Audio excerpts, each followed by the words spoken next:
খাদিজার কানে যখন সংবাদটা চলে গেল, মক্কার সমস্ত ধন কুবেরদের ডাকলেন, সব ধনীদের ডাকলেন। সেই সময় টপ ওয়ানে ছিলেন খাদিজা, মক্কার সবচেয়ে ধনী মানুষ ছিলেন, সবচেয়ে ধনী নারী ছিলেন তিনি। ব্যবসা বাণিজ্য বুঝতেন, এক্সপোর্ট ইম্পোর্টের ব্যবসা তিনি করেছেন। একজন নারী হওয়ার পরও তিনি ব্যবসার জ্ঞান জানতেন, ব্যবসা বুঝতেন। বাবার কাছ থেকে সম্পদ পেয়েছেন, আগের স্বামীদের কাছ থেকে সম্পদ গুলো পেয়ে সম্পদের পাহাড় হয়ে গেছে, সবগুলো জমা হয়ে গেছে।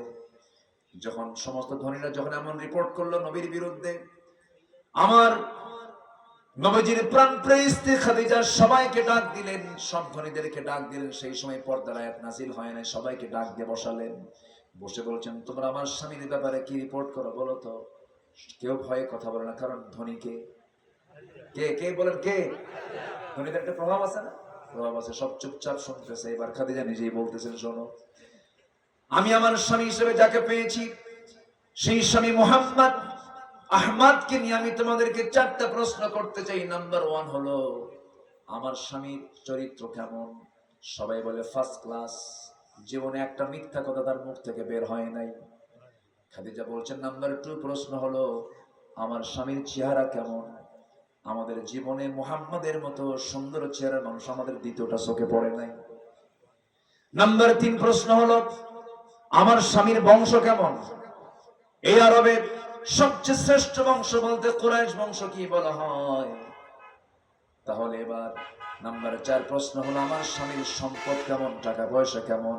এবার গলা ঝাড়া দিয়ে সবাই মিলে বলতেছে, এই জন্যই তো মানা করছিলাম, টাকা নাই পয়সা নাই। এবারে খাদিজা বলছেন, শোনো, আমার স্বামীর 1 নাম্বার গুণ হলো তার চরিত্র ফার্স্ট ক্লাস। তোমরাই বললে তাকে আল আমিন বলো, সাদেক বলো। এই বিশাল বড় তার চরিত্র, এটা টাকা দিয়ে কেনা যায় না। নাম্বার 2 হলো চেহারা সুন্দর, এটা নিজে অর্জন করা যায় না, এটা অর্জনের কোনো বিষয় না, এটা কে দিয়ে দেন? আল্লাহ দিয়ে দেন। নাম্বার 3 বংশ কোনোদিন কিনে পাওয়া যায় না, বংশটা এটা আল্লাহর ফয়সালা। আমার স্বামীর বংশ সুন্দর, আমার স্বামীর চেহারা সুন্দর, আমার স্বামীর চরিত্র ফার্স্ট ক্লাস সুন্দর। নাম্বার 4 হলো আমার স্বামীর টাকা পয়সা। এই তো বিষয়, তোমরা কোনো চিন্তা করো না আমার স্বামীর এই ব্যাপারে। আমি তোমাদেরকে সাক্ষী রেখে এই মুহূর্তে বললাম, আমার জীবনের অর্জিত স্থাবর অস্থাবর সমস্ত সম্পত্তি আমি বিশ্বাসী মুহাম্মদকে আমি দিয়ে দিলাম। সুবহানাল্লাহ। এই ভক্ত ছিলেন তিনি, স্বামীকে খুব মহব্বত করতেন। স্বামীকে মহব্বত করার দরকার আছে না নাই? যে স্বামীর কাছে আপনার যৌবন দিলেন, আর কি রাখবেন আপনি? যৌবনটাই দিয়ে দিয়েছেন যার হাতে, তাকে আপনি জীবন দিয়ে ভালোবাসা উচিত, মহব্বত করা উচিত। স্বামী তার স্ত্রীকে মহব্বত করবে, স্ত্রী তার স্বামীকে মহব্বত করবে। আমার বন্ধুগণ, অনেক লম্বা লম্বা কথা ছিল, শেষের দিকে আস্তে আস্তে চলে যাচ্ছি। সুলাইমানের মতো ন্যায়বান শাসক হও। সুলাইমান গরিব শাসক না ধনী শাসক? কি ধনী না গরিব? ধনী শাসক। ধনী শাসক, এত ধনী শাসক ছিলেন জি, এমন বড় ধনী শাসক, এত বড় শাসক পৃথিবীতে আর কখনো আসবে না।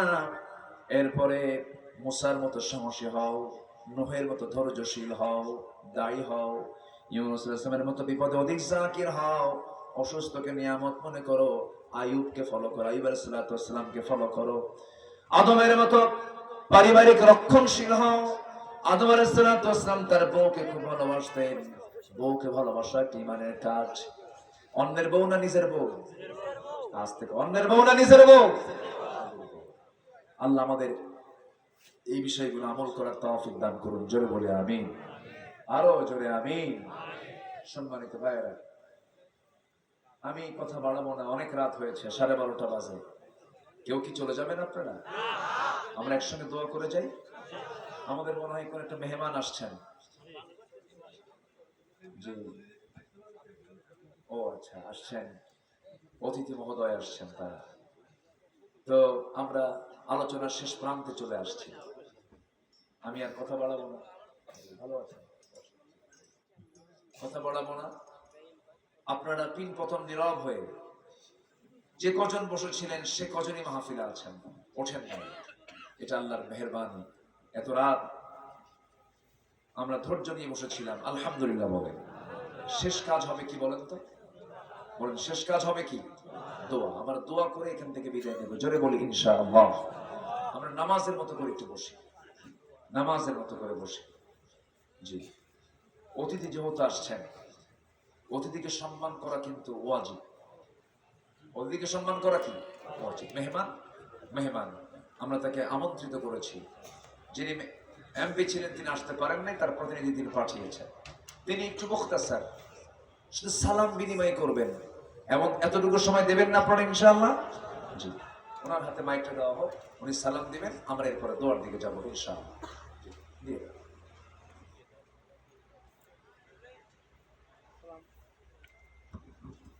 আসসালামু আলাইকুম। আপনারা সবাই ভালো আছেন? জি, আমার নাম মারুফ হোসেন সুনাম।